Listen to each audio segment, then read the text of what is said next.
Module 3-ൽ നമ്മൾ മെയിനായിട്ട് software വൾണറബിലിറ്റീസിനെ പറ്റിയാണ് ഡിസ്കസ് ചെയ്യുന്നത്. അതിനകത്ത് മെയിൻ 3 ടോപ്പിക്സാണ് മെയിനായിട്ടുള്ളത്. Buffer and stack overflow, cross site scripting, പിന്നെ SQL ഇഞ്ചക്ഷൻ ആൻഡ് ഫിഷിംഗ്. അപ്പോൾ ഓരോ ഇഷ്യൂ എന്താണ്, അതിന് അഗെയിൻസ്റ്റ് ഡിഫെൻസുകൾ എന്തൊക്കെയാണ് എന്നൊക്കെയുള്ള കാര്യങ്ങളാണ് ഡിസ്കസ് ചെയ്യുന്നത്. So software developers have been principally concerned with program correctness, reliability and performance. നമ്മൾ പ്രോഗ്രാം ഡെവലപ്പ് ചെയ്യുന്നവർ ഇതിനെപ്പറ്റിയൊക്കെ കൺസേൺഡ് ആയിരിക്കണം. അപ്പോൾ ഈ കറക്റ്റ്നെസ് റിലയബിലിറ്റി എന്ന് പറഞ്ഞാൽ നമ്മളുടെ സോഫ്റ്റ്വെയർ എന്ത് ടാസ്കിന് വേണ്ടിയാണോ ഡെവലപ്ഡ് ആയിട്ടുള്ളത് ആ ഫംഗ്ഷൻ അത് കറക്റ്റായിട്ട് പെർഫോം ചെയ്യുന്നുണ്ടോ എന്നുള്ളതാണ് ഫസ്റ്റ് ചെക്ക് ചെയ്യേണ്ടത്, കറക്റ്റ്നെസ് ആൻഡ് റിലയബിലിറ്റി എന്നുള്ളതുകൊണ്ട്. ഈ ഇൻപുട്ട് നമ്മൾ കൊടുത്തു കഴിയുമ്പോൾ നമ്മൾ സോഫ്റ്റ്വെയർ എങ്ങനെ പെർഫോം ചെയ്യണമെന്ന് വിചാരിക്കുന്നുണ്ടോ അതുപോലെ തന്നെ പെർഫോം ചെയ്ത് അതിന് റിക്വയർഡ് ആയിട്ടുള്ള അല്ലെങ്കിൽ ഡിസൈഡ് ആയിട്ടുള്ള കറക്റ്റ് സെറ്റ് ഓഫ് ഔട്ട്പുട്ട്സ് തരുന്നുണ്ടോ എന്നുള്ളത് എൻഷുർ ചെയ്യാം. ഇനി അത് മാത്രമല്ല, കറക്റ്റ്നെസ് റിലയബിലിറ്റി എന്നുള്ളതിനേക്കാൾ കൂടുതലായിട്ട് പെർഫോമൻസും നെക്സ്റ്റ് ക്രൈറ്റീരിയ ആയിട്ട് നമുക്ക് കൺസിഡർ ചെയ്യാം. അപ്പോൾ ഇൻപുട്ടിൻ്റെ സൈസ് കൂടുന്നതനുസരിച്ച് നമ്മൾ സോഫ്റ്റ്വെയർ പെർഫോമൻസ് കൂടുന്നുണ്ടോ കുറയുന്നുണ്ടോ എന്നുള്ളതൊക്കെ ഇഷ്യൂസാണ്. ഇനി ഒരു സോഫ്റ്റ്വെയർ ഇൻസെക്യൂർ ആണ് നമുക്ക് പറയണമെന്നുണ്ടെങ്കിൽ നമുക്കതിലേക്ക് മാനിപ്പുലേറ്റ് ചെയ്തല്ലെങ്കിൽ ഉണ്ടാക്കിയെടുത്ത ഇൻപുട്സ് ഉപയോഗിച്ച് നമ്മൾ ആ സോഫ്റ്റ്വെയറിൽ വർക്ക് ചെയ്യിക്കുമ്പോൾ അതിനവിടെ എന്തെങ്കിലും ഹാം അല്ലെങ്കിൽ ഡാമേജ് ഉണ്ടാക്കിയെടുക്കാൻ പറ്റുന്നുണ്ടോ ഇല്ലയോ എന്നുള്ളത് ബേസ് ചെയ്തിട്ടാണ് നമ്മൾ സോഫ്റ്റ്വെയർ സെക്യൂർ ആണോ അല്ലയോ എന്നുള്ളത് ഡിഫൈൻ ചെയ്യാൻ പറ്റുക. So a piece of software is insecure is cleverly crafted inputs to that software have the potential to cause the loss or harm. അപ്പോൾ നമ്മുടെ സോഫ്റ്റ്വെയറിലേക്ക് സ്പെഷ്യലി ക്രാഫ്റ്റ് ചെയ്തെല്ലാം ഉണ്ടാക്കിയെടുത്ത ഇൻപുട്സ് നമ്മൾ കൊടുക്കുമ്പോൾ അതിനെന്തെങ്കിലും ഹാം അല്ലെങ്കിൽ ലോസ് അല്ലെങ്കിൽ ഡാമേജ് ഉണ്ടാക്കിയെടുക്കാൻ പറ്റുന്നുണ്ടെങ്കിൽ ആ സോഫ്റ്റ്വെയർ നമുക്ക് ഇൻസെക്യൂർ എന്ന് പറയാം. ആ ഹാം എന്ന് പറഞ്ഞാൽ ഡേറ്റ തെഫ്റ്റ് വരാം, ഡിലീഷൻ വരാം, അങ്ങനെ പല ഇഷ്യൂസും വരാം. ഇനി ഒരുപാട് സോഫ്റ്റ്വെയർ വൾണറബിലിറ്റീസ് ഉണ്ട്. അപ്പോൾ അതിൽ ഫസ്റ്റ് വണ്ണിൽ ഏറ്റവും കോമൺ ആയിട്ട് നമ്മൾ പറയുന്നതാണ് buffer overflow vulnerability. It's most common. ഇനി വെബ് ആപ്ലിക്കേഷൻ്റെ കേസിൽ നമ്മൾ കൺസിഡർ ചെയ്യുകയാണെങ്കിൽ അവിടുത്തെ ഏറ്റവും കോമൺ ആയിട്ടുള്ള ഇഷ്യൂ എന്ന് പറഞ്ഞാൽ cross site scripting അറ്റാക്കാണ്.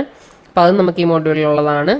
Next is database application. ഡാറ്റാബേസ് ആപ്ലിക്കേഷൻ്റെ കേസിൽ അവിടെ ഉണ്ടാവുന്ന മെയിൻ ഇഷ്യൂ എന്ന് പറയുന്നതാണ് SQL ഇഞ്ചക്ഷൻ അറ്റാക്സ്. അപ്പോൾ ഈ 3 ടൈപ്പ് വൾണറബിലിറ്റീസ് ആണ് മെയിനായിട്ട് ഈ മോഡ്യൂളിൽ പഠിക്കാനുള്ളത്. ഇനി വേറൊരു ക്ലാസ് എന്ന് പറയുന്ന ലാസ്റ്റ് ടോപ്പിക് നമ്മൾ പറയുന്നത് ഫിഷിംഗ് അറ്റാക്ക്. അപ്പോൾ സോഷ്യൽ എഞ്ചിനീയറിംഗ് റിലേറ്റഡ് ആയിട്ടുള്ള അറ്റാക്സ് എന്ന് വെച്ചാൽ കെയർലെസ് ആയിട്ട് നമ്മൾ വർക്ക് ചെയ്യുന്നത് കൊണ്ടുണ്ടാകുന്ന ഇഷ്യൂസ്, അതാണ് ഫിഷിംഗ് അറ്റാക്ക് എന്നുള്ളത് ഉദ്ദേശിക്കുന്നത്. അപ്പോൾ അത് ഈ 4 ടോപ്പിക്കാണ് ഈ മോഡ്യൂളിലുള്ളത്. ഇനി first one is buffer overflow vulnerability അല്ലെങ്കിൽ BOF നമ്മളതിനെ പറയും. ഇനി BOF ഉണ്ടാവുന്ന എപ്പോഴാണെന്ന് വെച്ചാൽ നമ്മളൊരു വേരിയബിളിന് വേണ്ടി സ്പേസ് അലോക്കേറ്റ് ചെയ്തു. ഇപ്പോൾ അറേ അല്ലെങ്കിൽ സ്ട്രിങ് എന്ത് ടൈപ്പ് വേണമെങ്കിലും ആവാം. അപ്പോൾ നമുക്ക് അതിലേക്ക് സ്റ്റോർ ചെയ്യേണ്ട ഡേറ്റയെക്കാളും സൈസ് കുറവാണ് നമ്മളതിനെ അലോക്കേറ്റ് ചെയ്തേക്കുന്നത്. So when the space allocated to a variable is insufficient to accommodate the variable in its entirety. അപ്പോൾ നമ്മൾ ബഫറിൽ ഒരു അറേ അറേക്ക് നമ്മൾ എത്ര സൈസ് കൊടുത്തു, അറേയുടെ ബൗണ്ട് നമ്മൾ ചെക്ക് ചെയ്യാണ്ടാണ് നമ്മൾ അതിലേക്ക് വാല്യൂസ് പോപ്പുലേറ്റ് ചെയ്യുന്നതെങ്കിൽ അറേക്ക് 10 കൊടുത്തിട്ടുള്ളൂ, നമ്മൾ അതിലേക്ക് 15 വാല്യൂസ് എൻ്റർ ചെയ്യാൻ ശ്രമിക്കുകയാണെങ്കിൽ ഈ 10 കഴിഞ്ഞ് ബാക്കി ആ 5 വരുന്ന ഡേറ്റ 5 എക്സ്ട്രാ ഡേറ്റ എന്ന് പറയുന്നത് എവിടെയെങ്കിലും ഓവർ റൈറ്റ് ആയി പോവുമായിരിക്കും ചെയ്യാം. So the array will overflow into continuous memory and corrupt. അപ്പോൾ ആ 5 എലമെൻറ്റ്സ് നമ്മൾ ആഡ് ചെയ്തിട്ടുള്ള ലൊക്കേഷൻസിലുള്ള ആക്ച്വൽ ഡേറ്റ ലോസ്റ്റ് ആവുകയാണ്. So this could cause an attacker to subvert the normal flow of the program. So buffer overflow use ചെയ്ത് ഒരു അറ്റാക്കറിന് വേണമെങ്കിൽ നമ്മുടെ പ്രോഗ്രാമിൻ്റെ നോർമൽ ഫ്ലോനെ ഓൾട്ടർ ചെയ്യാൻ വേണ്ടി പറ്റും. So malicious code supplied by the attacker in the buffer could be executed. അപ്പോൾ പല ഓപ്ഷൻസ് ഉണ്ട്. ഒന്നുകിൽ ഈ ബഫറിൽ malicious code ആൾ പ്ലേസ് ചെയ്യാം, എന്നിട്ട് ആ കോഡ് വഴി ആൾ കൺട്രോൾ തിരിച്ച് ആളുടെ കോഡിലേക്ക് അല്ലെങ്കിൽ വേറെ ഏതെങ്കിലും ഡയറക്ഷനിലേക്ക് റീറൂട്ട് ചെയ്യാം. Alternatively, attacker could supply malicious data inputs to the existing code. അപ്പോൾ ഓരോ ഓപ്ഷൻ നമ്മൾ പറഞ്ഞത് malicious കോഡ് യൂസ് ചെയ്യുക, ബഫറിൽ തന്നെ malicious കോഡ് പ്ലേസ് ചെയ്തിട്ട് നമ്മളുടെ പ്രോഗ്രാമിൻ്റെ ഡയറക്ഷനിലെ ഫ്ലോ റീറൂട്ട് ചെയ്യുക. ഇനി ഓൾട്ടർനേറ്റീവ് ഓപ്ഷൻ എന്ന് പറഞ്ഞാൽ നമ്മൾ പ്രോഗ്രാം അത് തന്നെ പ്രോഗ്രാമിലേക്ക് കൊടുക്കുന്ന ഡേറ്റ malicious ഡേറ്റ ഇൻപുട്ട്സ് അതിലേക്ക് സപ്ലൈ ചെയ്യുക, എന്നിട്ട് അവിടെ നമ്മൾ ഇതേ ഒരു റീറൂട്ടിങ് ഉണ്ടാക്കിയെടുക്കാൻ പറ്റുമോ നോക്കാം. ഇനി BOF വൾണറബിലിറ്റി എന്ന് പറഞ്ഞാൽ it's oldest and the most common of the software vulnerabilities. 1988 ഇതിൽ ഈ ടൈപ്പ് ഒരു ഫസ്റ്റ് എക്സ്പ്ലോയിറ്റ് ഉണ്ടാവും എന്നുള്ളത് ഐഡൻറ്റിഫൈ ചെയ്തത്. അതിൻ്റെ പേര് മോറിസ് വേം എന്നാണ്. It was one of the first to exploit this vulnerability. ഇനി ഇപ്പോൾ ഈ എക്സ്പ്ലോയിറ്റ്സ് നമ്മൾ കൺസിഡർ ചെയ്യുമ്പോൾ പലതും they are specific to platform. നമ്മൾ പ്രോസറിൻ്റെ ടൈപ്പ് അല്ലെങ്കിൽ OS അത് യൂസ് ചെയ്യുന്നതൊക്കെ സ്പെസിഫിക് ആയിട്ടാണ് നമ്മൾ എക്സ്പ്ലോയിറ്റിൽ ഉണ്ടാവാനുള്ള സിറ്റുവേഷൻ. അല്ലെങ്കിൽ പല വേരിയൻസ് അല്ലെങ്കിൽ വെറൈറ്റീസും ഇതിലുണ്ട്. ഇനി നമ്മൾ നെക്സ്റ്റ് പറയാൻ പോകുന്നത് നമ്മൾ BOFനെ പറ്റി കൂടുതൽ ഡിഫൈൻ ചെയ്യുന്നതിന് നമ്മൾ പ്രോഗ്രാം എങ്ങനെയാണ് മെമ്മറിയിൽ ഓർഗനൈസ് ചെയ്യുക, അല്ല നമ്മളോട് എന്തൊക്കെ പ്രോസസ്സർ സ്പെസിഫിക് ആയുള്ള രജിസ്റ്റേഴ്സ് ഏതൊക്കെ യൂസ് ചെയ്യുന്നുണ്ട്, അപ്പോൾ അതിലുള്ള വാല്യൂസ് എങ്ങനെ ഇതിനെ അഫക്റ്റ് ചെയ്യുന്നുള്ള കാര്യമാണ്. So A process for each process is allocated separate space four it's code and data. അപ്പോൾ കോഡിന് വേണ്ടിയും ഡേറ്റയ്ക്ക് വേണ്ടിയും സെപ്പറേറ്റ് മെമ്മറി അലോക്കേറ്റഡ് ആയിരിക്കും.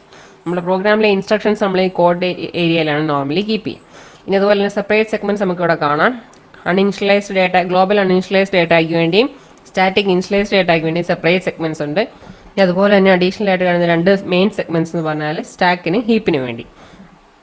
So to save space, stack and heap grow in the opposite direction.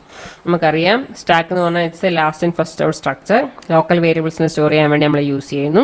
Heap എന്ന് പറഞ്ഞാൽ dynamically created വേരിയബിൾസിനെ store ചെയ്യാൻ വേണ്ടി use ചെയ്യുന്നു. ഇനി നമ്മളൊരു പ്രോഗ്രാമിനുള്ളിൽ ഒരു ഫംഗ്ഷനെ കോൾ ചെയ്യാലോ സബ് റൂട്ടീൻ കോൾ ചെയ്യുകയാണെങ്കിൽ എപ്പോഴും ഒരു stack frame for the call function is created. ഇപ്പോൾ എ ബിയെ കോൾ ചെയ്തുവെങ്കിൽ ബിക്ക് വേണ്ടി ഒരു സ്റ്റാക്ക് ഫ്രെയിം ക്രിയേറ്റഡ് ആവുന്നു. ഇനി ഈ സ്റ്റാക്ക് ഫ്രെയിം നമ്മൾ ബി റിട്ടേൺ ചെയ്ത് തിരിച്ച് എയിലേക്ക് കൺട്രോൾ എത്തുമ്പോൾ എങ്ങോട്ടേക്കാണ് വരുന്നത് എന്നുള്ളത് ഡിഫൈൻ ചെയ്യാൻ വേണ്ടിയിട്ടാണ് നമ്മൾ ഈ സ്റ്റാക്ക് ഫ്രെയിം യൂസ് ചെയ്യുന്നത്. So stack frame is use to save the state of the calling program. ഇവിടെ ഒരു എക്സാമ്പിൾ റെപ്രസെൻറ്റേഷൻ ആണ് കാണിച്ചിട്ടുള്ളത്. എ ബി എന്ന് പറഞ്ഞ രണ്ട് പ്രൊസീജിയേഴ്സ്. ഈ എ എന്ന് പറഞ്ഞ പ്രൊസീജിയറിനുള്ളിൽ ബി എന്ന് പറഞ്ഞ പ്രൊസീജിയറിനെ കോൾ ചെയ്യുന്നു. അതിലേക്ക് പാസ് ചെയ്യുന്ന പാരാമീറ്റർ വാല്യൂ ആണ് ഈ 5 എന്ന് പറയുന്നത്. ഈ 5 ഇവിടെ റിസീവ് ചെയ്യാൻ വേണ്ടി യൂസ് ചെയ്യുന്ന വേരിയബിൾ ആണ് കെ. ഇനി ബി എന്ന് പറഞ്ഞ പ്രൊസീജിയറിനുള്ളിൽ നമ്മൾ രണ്ട് ലോക്കൽ വേരിയബിൾസ് യൂസ് ചെയ്യുന്നുണ്ട്. ഒന്ന് ഇസ് എ ക്യാരക്ടർ അറേ, അത് 100 എലമെന്റ്സിന് വേണ്ടി ഡിഫൈൻ ചെയ്തേക്കുന്നു. Then J is an integer variable, അതിൻ്റെ വാല്യൂ 3+k ആയിട്ട് സെറ്റ് ചെയ്യുന്നു. കെ എന്ന് പറഞ്ഞാൽ നമ്മൾക്ക് പാസ് ചെയ്ത് കിട്ടുന്ന value. Then next is a printf, then ബഫറിലേക്ക് വാല്യൂ റീഡ് ചെയ്യുന്നു. Then next is another printf, ബഫറിലെ വാല്യൂ പ്രിന്റ് ചെയ്യുക and return. So function A is the calling program and function B is the call program. ഇനി ഇപ്പോൾ right hand സൈഡിലെ ഫിഗറിൽ കാണുന്നത് നമ്മൾ കോൾ പ്രോഗ്രാം ദാറ്റ് ഇസ് ബിയുടെ സ്റ്റാക്ക് ഫ്രെയിം ആണ് ഈ കാണുന്നത്. ഇപ്പോൾ ഇതിൻ്റെ അകത്ത് നമ്മൾ നോക്കുകയാണെങ്കിൽ ഫസ്റ്റ് ഏറ്റവും താഴെ കാണുന്നത് ഇതിലേക്ക് കെ എന്ന് പറഞ്ഞാൽ അതിലേക്ക് കിട്ടിയ parameter value. So B is calling parameter. ഇനി നെക്സ്റ്റ് കാണുന്നത് റിട്ടേൺ അഡ്രസ് ടു എ. എന്നുവെച്ചാൽ ഈ ബി എന്ന് പറഞ്ഞ ഫംഗ്ഷൻ റിട്ടേൺ ചെയ്ത് കഴിയുമ്പോൾ കൺട്രോൾ തിരിച്ച് എങ്ങോട്ടേക്ക് പോകണം അതാണ് റിട്ടേൺ അഡ്രസ് ആയിട്ട് കീപ്പ് ചെയ്തേക്കുന്നത്. ഇനി നെക്സ്റ്റ് അതിൻ്റെ മുകളിൽ കാണുന്നത് സേവ്ഡ് ഫ്രെയിം പോയിന്റ്. ഇനി ഫ്രെയിം പോയിന്റിൽ ഇവിടെ നമ്മൾ എയുടെ ഫ്രെയിം പോയിന്ററാണ് ഇതിൽ കീപ്പ് ചെയ്യുക.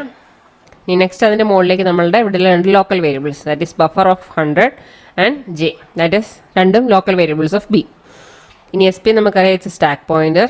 Stack pointer first after return control ഉള്ള സിറ്റുവേഷൻ ആണ് ഈ കാണിച്ചേക്കുന്നത്. ദെൻ ബി എക്സിക്യൂട്ട് ചെയ്യുന്നതിന് മുമ്പുള്ള സിനാരിയോ. ദെൻ ബിക്ക് ലോക്കൽ വേരിയബിൾസിന് വേണ്ടി അലോക്കേറ്റ് ചെയ്ത് കഴിയുമ്പോൾ ഉള്ള സ്റ്റാക്ക് പോയിന്ററിൻ്റെ വാല്യൂ. അപ്പോൾ സ്റ്റാക്ക് പോയിന്റർ എങ്ങനെ ഗ്രോ ചെയ്ത് അല്ലെങ്കിൽ അപ്ഡേറ്റ് ചെയ്ത് stack grow ചെയ്യുന്നതിനനുസരിച്ച് stack പോയിന്ററിൻ്റെ value update ചെയ്തുകൊണ്ടേയിരിക്കും. ഇനി ഫ്രെയിം പോയിന്റർ നമ്മൾ നോക്കുകയാണെങ്കിൽ it points to some fixed location in the stack frame of the calling function, അല്ലെങ്കിൽ കറന്റ് റൺ ചെയ്യുന്ന പ്രൊസീജിയർ ഏതാണോ അതിൻ്റെ സ്റ്റാക്ക് ഫ്രെയിമിൽ ഒരു ഫിക്സഡ് ലൊക്കേഷനിലേക്ക് പോയിന്റ് ചെയ്യുന്നതാണ് ഈ ഫ്രെയിം പോയിന്റർ എന്ന് പറയുന്നത്. So it's FP denoted by the frame pointer. It points to some fixed location in the B's stack frame. ഇനി നമ്മൾ സ്റ്റാക്ക് എന്തൊക്കെയാണ് അലോക്കേറ്റ് ചെയ്തിട്ടുള്ളതെന്നാണ് ലിസ്റ്റ് ഔട്ട് ചെയ്തേക്കുന്നത്. ഫസ്റ്റ് നമ്മൾ പറഞ്ഞു ആർഗ്യുമെന്റ്സ് അല്ലെങ്കിൽ പാരാമീറ്റേഴ്സ്, ദെൻ എയുടെ return address, then frame pointer value, പിന്നെ local അല്ലെങ്കിൽ നമ്മളുടെ ലോക്കൽ വേരിയബിൾസ് ബിയിൽ അതൊക്കെ യൂസ് ചെയ്യുന്നുള്ളത്. അപ്പോൾ ഇങ്ങനെയാണ് നമ്മൾ ഒരു ഓർഗനൈസേഷൻ എന്ന് പറഞ്ഞാൽ നമ്മുടെ സ്റ്റാക്കിലെ വാല്യൂസ് എന്തൊക്കെ വരും എന്നുള്ളത്. ഇനി നമ്മൾ പ്രോസസ്സറിനെ കൺസിഡർ ചെയ്യുകയാണെങ്കിൽ നമുക്ക് അവിടെ പ്രോസസ്സർ രജിസ്റ്റേഴ്സ് നമ്മൾ യൂസ് ചെയ്യുന്നുണ്ടാവും. അപ്പോൾ ജനറൽ പർപ്പസ് രജിസ്റ്റേഴ്സ് ഉണ്ട്, സ്പെഷ്യൽ പർപ്പസ് രജിസ്റ്റേഴ്സും ഉണ്ട്. ജനറൽ പർപ്പസ് രജിസ്റ്റേഴ്സ് ആണെങ്കിൽ വേരിയബിൾസിനെ സ്റ്റോർ ചെയ്യാൻ വേണ്ടി യൂസ് ചെയ്യും. ഇനി സ്റ്റാക്ക് ഹീപ്പ് വേരിയബിൾസ് നമുക്കറിയാം. നമ്മളുടെ രജിസ്റ്റർ വേരിയബിൾസ് ഹൈ ലെവൽ പ്രോഗ്രാമിൽ ഡയറക്റ്റ്ലി അപ്പിയർ ചെയ്യില്ല, പക്ഷെ നമ്മൾ കമ്പൈൽഡ് വേർഷനുള്ളത് ഉണ്ടായിരിക്കും. ഇനി 3 സ്പെഷ്യൽ പർപ്പസ് രജിസ്റ്റേഴ്സ് ആണ് നമ്മൾ യൂസ് ചെയ്യുന്നത്. അപ്പോൾ നമുക്ക് കറന്റ് സിഗ്നിഫിക്കൻ്റ് ആയിട്ടുള്ളത് ഇതിലെ വാല്യൂസ് എങ്ങനെ അല്ലെ ഓവർഫ്ലോയെ അഫക്ട് ചെയ്യും എന്നുള്ളത്. 3 സ്പെഷ്യൽ പർപ്പസ് രജിസ്റ്റേഴ്സ് നമ്മൾ കൺസിഡർ ചെയ്യുന്നത് ഒന്ന് ഇൻസ്ട്രക്ഷൻ പോയിന്റർ അല്ലെങ്കിൽ IP. ഇനി ചില ആർക്കിടെക്ചേഴ്സിൽ അതിനെ പ്രോഗ്രാം കൗണ്ടർ എന്നും പറയും. Next is A frame pointer and third is A stack pointer. ഇനി ഇൻസ്ട്രക്ഷൻ പോയിന്റർ എന്ന് നമുക്കറിയാം, നമ്മൾ പ്രോഗ്രാം കൗണ്ടർ എന്ന് പറയുന്നത് തന്നെ, അതായത് നെക്സ്റ്റ് ഏത് ഇൻസ്ട്രക്ഷൻ ആണോ ഫെച്ച് ചെയ്ത് എക്സിക്യൂട്ട് ചെയ്യേണ്ടത് അതിലേക്ക് പോയിന്റ് ചെയ്യാൻ വേണ്ടിയാണ് ഇൻസ്ട്രക്ഷൻ പോയിന്റർ യൂസ് ചെയ്യുന്നത്. അപ്പോൾ ഈ ഇൻസ്ട്രക്ഷൻ പോയിന്റർ എങ്ങോട്ടേക്ക് പോയിന്റ് ചെയ്യണം എന്നുള്ളത് നമ്മൾ ഓൾട്ടർ ചെയ്യുകയാണെങ്കിൽ നമുക്ക് പ്രോഗ്രാമിൻ്റെ ഫ്ലോയായിട്ട് നമുക്ക് റീഡയറക്ട് ചെയ്യാൻ പറ്റും. So by changing the value in this register an attacker can alter the programs flow of control. അപ്പോൾ ഈ ഇൻസ്ട്രക്ഷൻ പോയിന്റർ എങ്ങോട്ടേക്കാണ് പോയിന്റ് ചെയ്യുന്നത് നമ്മൾ പറയുന്നുണ്ട് അതിനുള്ളിൽ. അപ്പോൾ അടുത്ത ഇൻസ്ട്രക്ഷൻ ഏതാണ് എക്സിക്യൂട്ട് ചെയ്യണമെങ്കിൽ ഫെച്ച് ചെയ്യണമെന്നുള്ള നമ്മൾ അത് ഇൻസ്ട്രക്ഷൻ പോയിന്ററിൽ നിന്ന് ഐഡന്റിഫൈ ചെയ്യാൻ വേണ്ടി പറ്റും. അപ്പോൾ അതിനുള്ളിൽ നമ്മളൊരു മാലീഷ്യസ് കോഡിലേക്കുള്ള ഡയറക്ഷൻ കീപ്പ് ചെയ്യുകയാണെങ്കിൽ അല്ല അതിൻ്റെ അഡ്രസ്സ് കീപ്പ് ചെയ്യുകയാണെന്നുണ്ടെങ്കിൽ നെക്സ്റ്റ് എക്സിക്യൂട്ട് ചെയ്യാൻ malicious കോഡായിരിക്കും. അപ്പോൾ അറ്റാക്കേഴ്സിന് നോർമലി ഉപയോഗിക്കാൻ പറ്റുന്ന ഒരു ടാർജറ്റാണ് ഇൻസ്ട്രക്ഷൻ പോയിന്റർ എന്ന് പറഞ്ഞ register. So when B completes control is return to calling program A. നമ്മൾ നേരത്തെ പറഞ്ഞു ബി കംപ്ലീറ്റ് ചെയ്ത് കഴിയുമ്പോൾ കൺട്രോൾ എങ്ങോട്ടേക്ക് വരണം, തിരിച്ച് എയിലേക്ക് വരണം.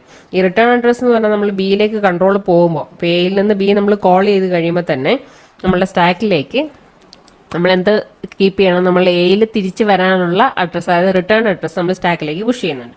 ഇനി ബി എന്ന് പറഞ്ഞ ഫംഗ്ഷൻ കഴിഞ്ഞ് ഈ റിട്ടേൺ സ്റ്റേറ്റ്മെൻറ്റ് എക്സിക്യൂട്ട് ചെയ്യുമ്പോഴത്തേക്കും നമ്മൾ സ്റ്റാക്കിൽ നിന്ന് ആ വാല്യൂ പോപ്പ് ചെയ്ത് നമ്മൾ ഇൻസ്ട്രക്ഷൻ പോയിന്ററിലേക്ക് കീപ്പ് ചെയ്യുകയാണ് ചെയ്യുന്നത്.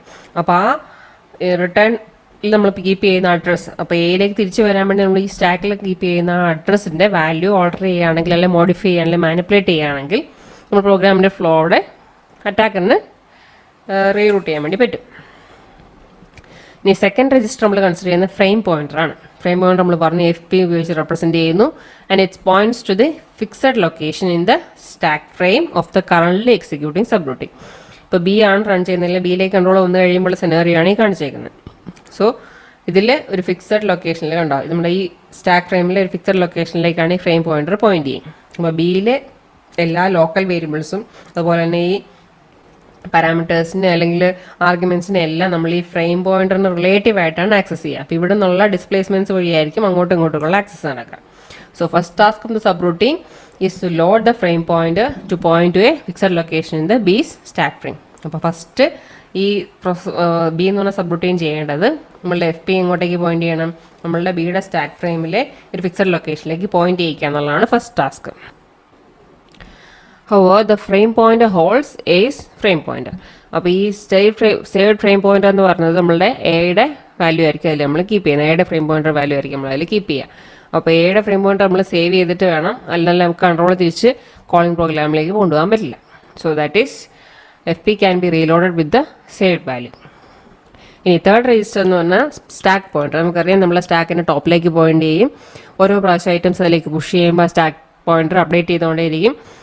ഇനി it keep stack of the location on the stack from where the next item will be popped. അപ്പോൾ ഈ പോയിന്റ് നമ്മൾ അപ്ഡേറ്റ് ചെയ്ത് പോയിക്കൊണ്ടിരിക്കും. കറന്റ് ടോപ്പ് എങ്ങോട്ടേക്ക് പോയിന്റ് ചെയ്യുന്നു, അല്ലെ ആ സ്റ്റാക്ക് പോയിന്റർ എങ്ങോട്ടേക്ക് പോയിന്റ് ചെയ്യുന്നു, അവിടെ നിന്നായിരിക്കും നമുക്ക് നെക്സ്റ്റ് ഐറ്റം പോപ്പ് ചെയ്യാൻ വേണ്ടി പറ്റും. ഈ ഫ്രെയിം പോയിന്റർ കേസിലൂടെ നേരത്തെ പറഞ്ഞു നമ്മളുടെ സ്റ്റാക്ക് ഫ്രെയിമിലെ ഒരു ഫിക്സഡ് ലൊക്കേഷനിലേക്കാണ് പോയിന്റ് ചെയ്ത് നിന്നിരുന്നത്.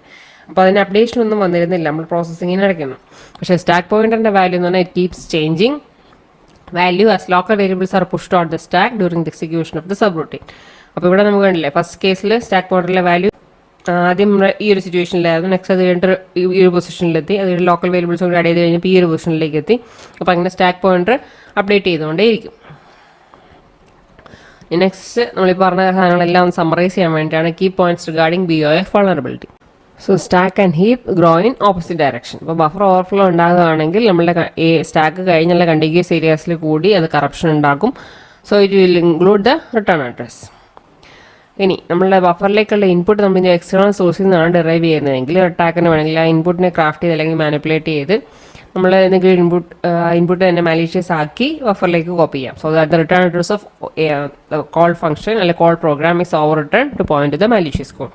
അപ്പോൾ ഈ ബഫറിൽ നമ്മൾ യൂസ് ചെയ്യുന്ന ബിയിൽ യൂസ് ചെയ്യുന്ന ബഫറിലേക്കുള്ള വാല്യൂ മാനിപ്പുലേറ്റ് ചെയ്ത് ഒരു അറ്റാക്കർ പ്ലേസ് ചെയ്യുകയാണെങ്കിൽ എയുടെ റിട്ടേൺ അഡ്രസ്സ് കൂടി ഓവറേറ്റ് ചെയ്ത് പോകുന്ന രീതിയിലാക്കി വേണമെങ്കിൽ മാറ്റാം.